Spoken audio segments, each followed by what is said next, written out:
Shri Gurucharitra Chapter 43 Shri Gurudev Datta Parabrahmane Namaha Anantavrata Explained, Decreed.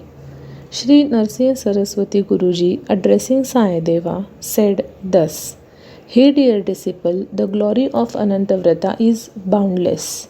King Yudhishthir of Mahabharat times regained the position of his lost kingdom from Duryodhan by observing Anantavrata.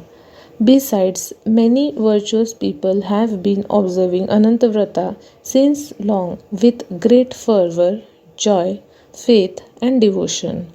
Anantavrata is the best and the most sacred vrata among all the vratas. Countless devotees have acquired success and benefited immensely by observing Anantavrata. Sayadeva became more curious when he heard Shri Guruji speaking about Anantavrata. He wanted to know as to how King Yudhishthir succeeded in recapturing the lost kingdom by observing the said Vrata. Then Shri Guruji said thus: Sayadeva, the fact that irreligious wicked Kauravas defeated Pandavas in gambling by deceitful means and took over the reins of kingdom is known to all of us. Having lost everything in gambling, King Yudhishthir, along with his brothers and wife, suffered a lot during their stay at forest for 12 years. When Pandavas were in exile, they had to face lot of pains and problems. Even in those critical times, Pandavas never failed to chant the name of Super Soul Shri Krishna. They were subjected to many hardships by Kauravas and hence suffered a lot. However, they were shielded by the armor of protection of Lord Krishna. Lord Krishna, realizing their miserable plight, rushed towards them as he had a deep concern and affection towards them. The Pandavas received Shri Krishna Paramatma with great honor and offered him water for hand wash and leg wash. Thereafter, they worshipped him in a befitting manner and got gratified. They caught hold of the sacred feet of Lord Shri Krishna firmly and saluted him. They prayed to the Lord thus: Hey Supreme Soul Shri Krishna, why have we been neglected and isolated by you? What is the precise reason for it? Proclaiming to the world that Pandavas are my soul, why did you push us to the forest and subject us to harm, endless miseries and woes? Why have we been discarded by you in this manner? Despite knowing very well our pathetic condition, why are you indifferent to us? Hey Lord Shri Hari, kindly resolve our difficulties and lift us from the shackles and bondage. On hearing their heart-rendering prayer, Lord Shri Krishna's heart melted. He felt pity for them. To elevate them from their distressed condition and to enable them to acquire their lost kingdom, he advised Yudhishthir to observe Anantavrata, the king among all vratas, with faith and devotion. Further, he said that Ananta is none other than himself, who is the form of Holy Trinity, Brahma, Vishnu, Maheshwar, and that by observing Anantavrata, all their sins would be destroyed. Ananta Padmanabha is a form of Vishnu who pervades everywhere. The Lord assured them that they can also get their desires fulfilled by observing the Anantavrata. Then Yudhishthir became anxious to know more about the celebration of Anantavrata, namely the need to observe the Vrata, its glory, the manner of performance, the day of the Vrata, charitable acts to be practiced, and the persons who had earlier benefited by observing the Vrata, and many other things. Then Shri Krishna Bhagavan answered thus: O my dear devotees, Anantavrata should be observed in the midday of Bhadrapada Shukla Chaturdashi. Earlier, many rishis and pious ones have observed this vrata right from Krita era. There was a sage by name Sumanta, born of Vasishtha Gotra in Krita era. He got married to the daughter of Bhrigu Maharshi by name Diksha. They had a very virtuous, beautiful daughter named Sushila, who was gifted with all the good qualities and respected by all. As she was well refined and cultured, she was cooperating and getting involved in all domestic activities, including those of religious ones. One day, dictated by destiny, her mother, Diksha Devi, expired. After her bereavement, all the domestic, religious, and other activities were not conducted smoothly and properly. To bring the domestic affairs in order, Sumanta got married second time to a woman named Karkashi. Somehow, she was not a cultured and refined woman and getting adjusted with the environment in her husband's home. She was very adamant in her behavior and had in her many negative virtues like anger, cruelty, jealousy, and still more. She used to quarrel with her husband and daughter almost every day. When the daughter of sage Sumanta, Sushila, attained the marriageable age, he arranged her marriage with a sage by name Kaundinya, a well known scholar in Vedas and scriptures. After marriage, sage Kaundinya stayed in his in law's hermitage for 2 months along with his wife. After 2 months, sage Kaundinya thought of staying separately. He expressed his desire to move away from the hermitage of his father in law Sumanta. Sumanta was very much pained and was hurt when he heard the unpleasant news of their departure. He thought that the rude behavior of his second wife was responsible for that situation. Having learnt this, his son in law Kaudanya met him and convinced that if two sages were to stay together, there would be complications while practicing religious activities, and that ultimately the religion would be marred. Therefore, he said he wanted to stay in his own hermitage separately, a little away from in law's hermitage, and lead a religious life which would be beneficial for both of them in promoting mutual welfare. Thus, sage Kaundinya convinced his father in law the need to stay separately and took his consent for departure. Sage Kaundinya was preparing for leaving for his new hermitage with his wife, but his mother in law Karkashi did not cooperate with the couple in any way. She was not even present to accord farewell to that young couple. Sage Sumant grieved a lot because of her rough and non cooperative behavior. The couple commenced their journey towards their new place, and on their way to their hermitage, they came across a river. Sage Kaundinya alighted from the chariot for performing his routine midday religious rituals, obligations, and went to the riverside and got engrossed in rituals. His wife Sushila, who was standing close to their chariot, saw several virtuous women engaged in religious ceremonies a little away, wearing red colored silk clothes and installing separate pots separately for each other. They were all worshipping by exhibiting devotional sentiments and bliss. Out of curiosity to know what was being performed, Sushila went closer to that place of worship. She learned from them that they were all busy with observance of a religious vow pertaining to celebrated Ananta Vrata. She also learned from them the glory of that Vrata and the manner of performing it. The other virtuous women who were participating in that Vrata invited her to join them in the celebration of that sacred Vrata. She took part in the observance of Anantavrata readily and happily along with others. After completing all the rituals of Anantavrata, she tied a thread to her right hand which had 14 knots of Lord Ananta. Then she proceeded back towards the chariot and along with her husband boarded in the chariot continued the journey. Due to the glory of Anantavrata observed by Sushila, a rich great city called Amravati appeared on their way. Incidentally, there was no one to rule that city.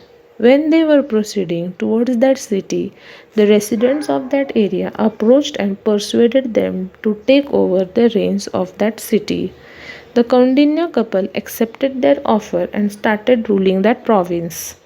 One day, sage Kaundinya saw the red thread of Anantaratha tied to his wife's right hand. He thought that she had worn it with an ulterior motive to subjugate him. In spite of her best efforts to convince him by several ways that it was a venerated string of Anantavrata, he was not convinced. In a state of anger, he forcibly snatched that thread from her hand and threw it into fire pile. Arrogant Kaundinya boasted that it was only due to the penance observed by him and his religious merit that he had attained the wealth and that kingdom, and not due to the glory of Anantavrata. He disputed her statement and argued as to how one could rule the state and possess riches just by observing a day's vrata. From that day, his downfall started. There was diminution of his riches and he started losing his hold on the kingdom. Within a short period, he lost everything and was dethroned from his kingship, and the citizens of his province robbed all his riches. From that moment, he was subjected to the disgrace of Lord Anantapadmanabha. His downfall started, and having lost everything, he was thrown on the streets. He was made to suffer several kinds of hardships in his life. After some time, good senses prevailed on him, and he realized that it was due to his disgraceful act, which was against God, that he was subjected to such a kind of punishment by Lord Ananta. The sage repented for his misdeeds, abusing himself to be the sole cause for his total downfall. He had a conversation with his wife Sushila as to how to correct the situation, to overcome the distress, and to promote welfare. She suggested to him that once again they should get qualified for the grace of Lord Ananta. He resolved to appease Lord Ananta. He gave up water, food, and was in search of Lord Ananta. Searching for him along with his wife, he entered a dreadful forest area.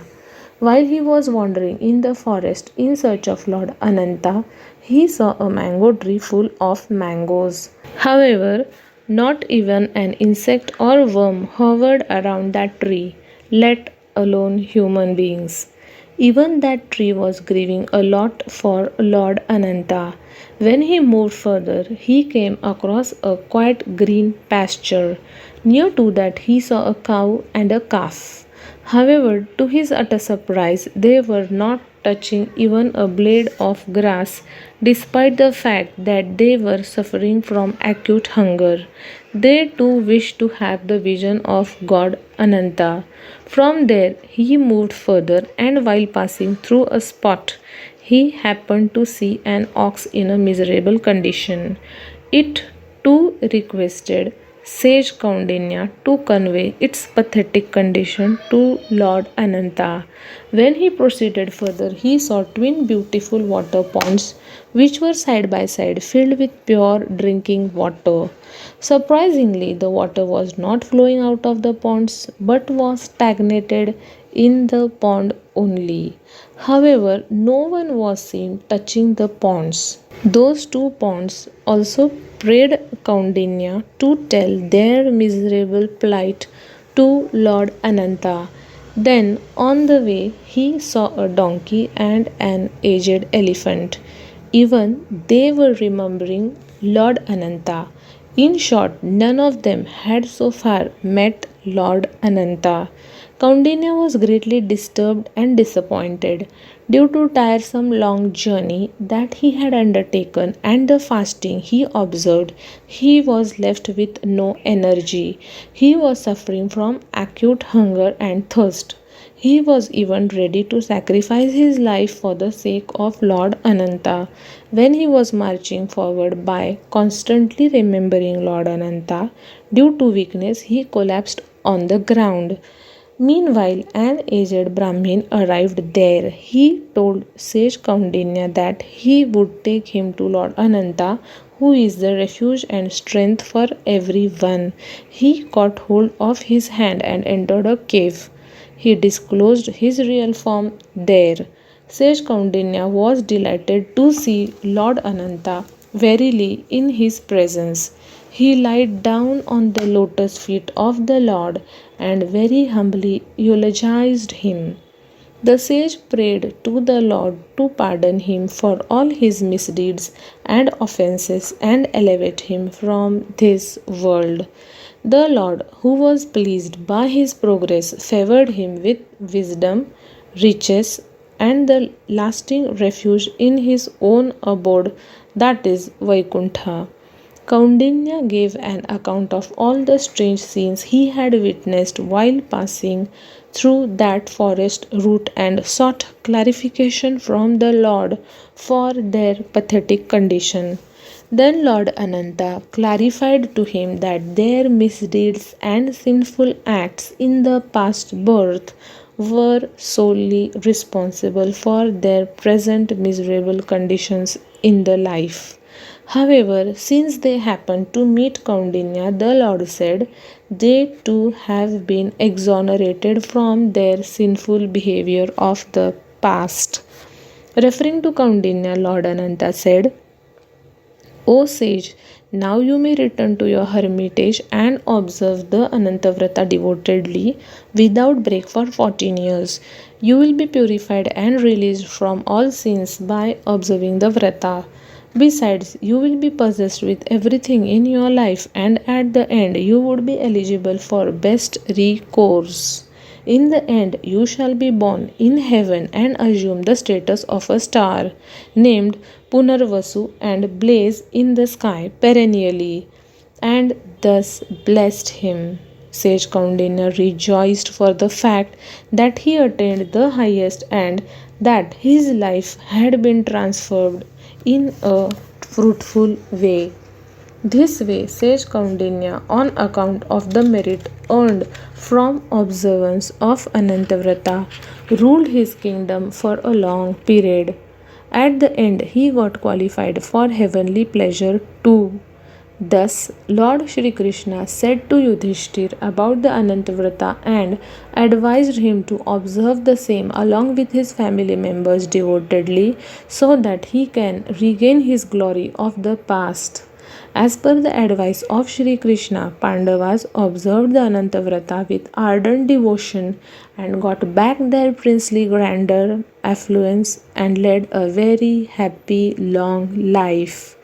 Besides this, several other meritorious people have also observed this vrata and got their desires fulfilled.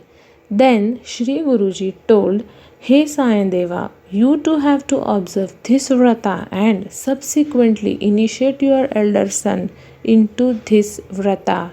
Let him also observe the vrata and get his desires accomplished. The vrata which had been observed by your ancestor sage Kaundinya must necessarily be observed by you with faith and devotion. Thus, Shri Guruji instructed Sayadeva. As per Shri Guruji's instructions, Sayadeva observed Anantavrata that day with due elegance. Thereafter, assuming Shri Guruji himself as Lord Ananta, he adored him through several rituals. This act of worship by Sayadeva delighted Shri Guruji very much. He arranged for mass Brahmin meal program as a part of Vrata and satisfied other Brahmins too. He Namadharaka, this way your ancestor Sayadeva, by taking refuge in the vicinity of Shri Guruji, got absorbed in the service of Shri Guruji day and night incessantly. As your ancestors have served Shri Guruji in this manner by sacrificing everything, they got qualified for the grace of Guru. Your ancestor Sayadeva had set an example worthy of emulation by you all. Your ancestors, who by toiling intensively earned the great treasure called the grace of Guru, has resulted in yourself having Shri Narsimha Saraswati Maharaj Sadguru, so said Siddha Yogi. That ardent devotee of Guru who listens to this Shri Gurucharitra with a single pointed passion assumes the form of God. Here ends the 43rd chapter in the most auspicious Shri Gurucharitra. Shri Gurudeva Datta, Shri Guru Dattatreya Arpanamastu.